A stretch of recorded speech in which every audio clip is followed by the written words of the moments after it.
Assalamualaikum warahmatullahi wabarakatuh. Untuk bab 4, sebenarnya bab 4, yaitu kita membahas terkait komunikasi di dalam organisasi. Ada 4 poin yang akan dibahas dalam komunikasi dalam organisasi. Yang pertama ada hubungan komunikasi, ada pola komunikasi, cara mengelola komunikasi, meningkatkan keterampilan komunikasi.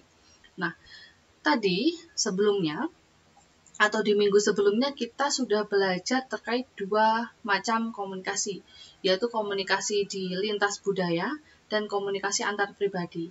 Nah, sekarang yang akan kita bahas adalah bagaimana komunikasi jika kita ada di dalam organisasi atau di dalam sekumpulan orang. Pengertian dari organisasi itu sendiri, yaitu sekelompok orang yang saling kerjasama untuk mencapai tujuan tertentu. Jadi komunikasi dalam organisasi itu adalah perekat yang memungkinkan kelompok masyarakat tersebut bersama-sama melakukan fungsinya dengan baik. Nah, organisasi sekelompok orang yang saling bekerja sama untuk mencapai tujuan tertentu, itu adalah organisasi. Jadi ada satu orang atau lebih, kemudian bekerja sama dan memiliki tujuan.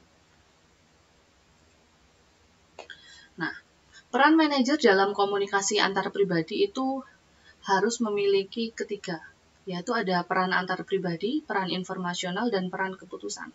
Peran antar pribadi, seorang manajer harus memiliki peran sebagai figur pemimpin, kemudian sebagai penghubung. Sedangkan peran informasional, seorang manajer harus bisa menjadi juru bicara, penyebar informasi, monitoring, dan peran keputusan, seorang manajer harus bisa memiliki ide-ide yang brilian seperti seorang wirausaha. Kemudian memecahkan masalah, mengalokasikan sumber dana, dan bisa sebagai negosiator. Nah, peran ini penting yang harus dilakukan di dalam organisasi. Nah, ini adalah kegiatan pertukaran informasi di dalam organisasi. Yang pertama ada menetapkan tujuan, kemudian membuat dan melaksanakan keputusan, ada mengukur prestasi kerja dan merekrut dan mengembangkan staf. Jadi kegiatan pertukaran informasi dalam organisasi itu ada banyak sekali. Ini salah satunya. Lanjutannya ini ada pelayanan pelanggan, ada negosiasi dengan pemasok, ada interaksi dengan peraturan yang ada, dan memproduksi produk. Itu kegiatan-kegiatan yang berhubungan dengan komunikasi yang ada di dalam organisasi. Oke. Untuk pola komunikasi sendiri, ada 4 saluran komunikasi formal. Yang pertama ada komunikasi atas ke bawah. Jadi dari pimpinan ke bawahan. Itu ada pola komunikasi. Kemudian ada pola komunikasi bawah ke atas. Berarti dari bawahan ke pimpinan. Misalnya dari bawahan menyalurkan idenya. Kalau dari pimpinan ke bawahan biasanya komunikasinya berupa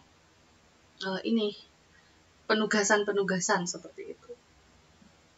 Kemudian ada pola komunikasi horizontal. Nah, pola komunikasi horizontal ini setingkat. Misalnya dari ini, marketing manager ke production manager, accounting ke finance. Dan ada komunikasi diagonal. Nah, kalau komunikasi diagonal itu biasanya saling bersilang seperti ini. Jadi, marketing manager misalnya dia berkomunikasi dengan bawahannya si manajer produksi. Manajer produksi dia berkomunikasi dengan bawahannya si sumber daya manusia, gitu. Itu diagonal. Tuh, biasanya memang saling berhubungan setiap organisasi atau setiap peran yang ada di organisasi. Oke. Keterbatasan dalam komunikasi secara formal. Yang pertama membuat frustasi, jelas ya, karena memang dalam sebuah organisasi itu ada keterbatasan dalam mengambil keputusan. Miscommunication sangat-sangat sekali. Biasanya di dalam organisasi itu orang itu cenderung lebih sibuk dengan pekerjaannya sehingga kadang miscommunication. Ada distorsi penyampaian informasi ke pihak yang lebih tinggi. Jadi ada distorsi itu pesannya itu berkurang. Jadi pesan yang disampaikan itu berkurang seperti itu, berkurang. Jadi misalnya saya mau menyampaikan pesan A sampai C, tapi yang disampaikan hanya pesan A sama B. Itu distorsi dan itu sudah sangat lazim sekali di sebuah organisasi. Tuh. Untuk saluran komunikasi nonformal, nah di dalam organisasi itu ada komunikasi formal dan ada komunikasi nonformal. Untuk saluran komunikasi yang bersifat nonformal itu tanpa memperhatikan jenjang jabatan atau kedudukan.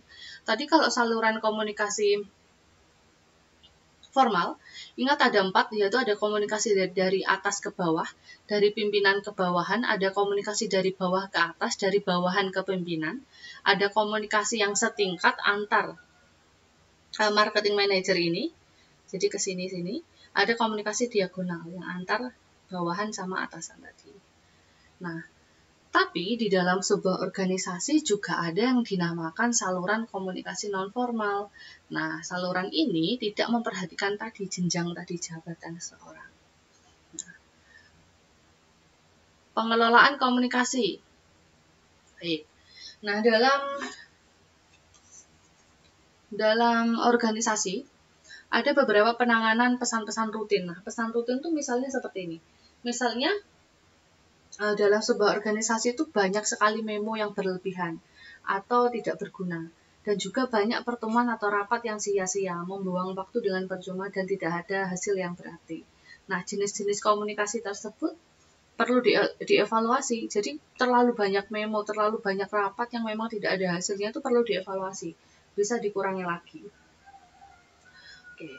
Kemudian instruksi yang jelas. Nah, seorang komunikator atau manajer itu kan perlu mencari kejelasan suatu pesan. Nah, maka dibutuhkan perusahaan yang terus berkembang secara dinamis mempengaruhi arti setiap pesan.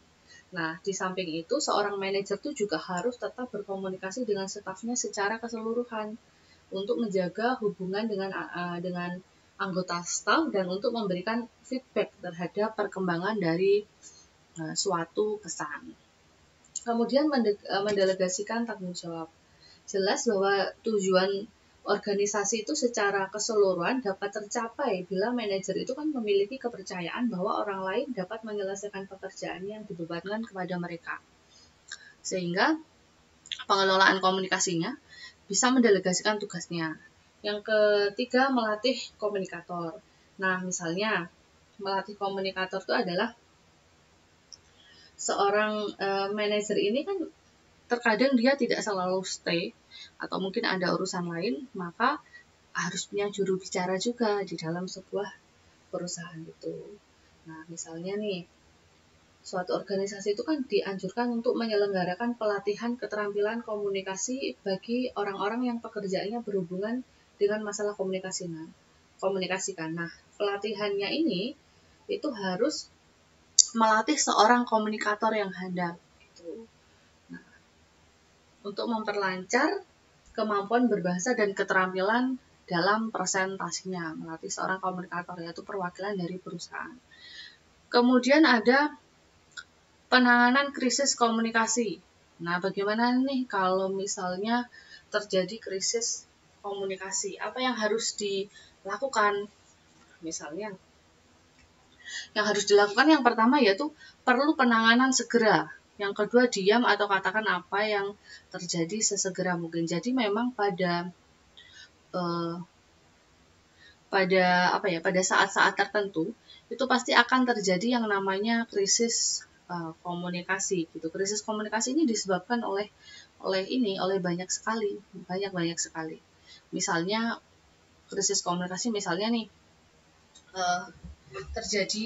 terjadi kebangkrutan atau mungkin terjadi krisis seperti itu kan. Maka kan perlu penanganan segera gitu, biar tidak terjadi miskomunikasi. Nah, biasanya perusahaan jika memang terjadi krisis komunikasi, si perusahaan ini pasti dia menyuruh si komunikator untuk menjadi penghubung kepada masyarakat, menyampaikan info yang ada di perusahaan. Biar apa? Biar tidak terjadi miscommunication. Jadi ada satu info atau satu pintu yang bisa diakses si masyarakat itu tadi, gitu ya. Contoh dalam penanganan pada krisis komunikasi. Gitu.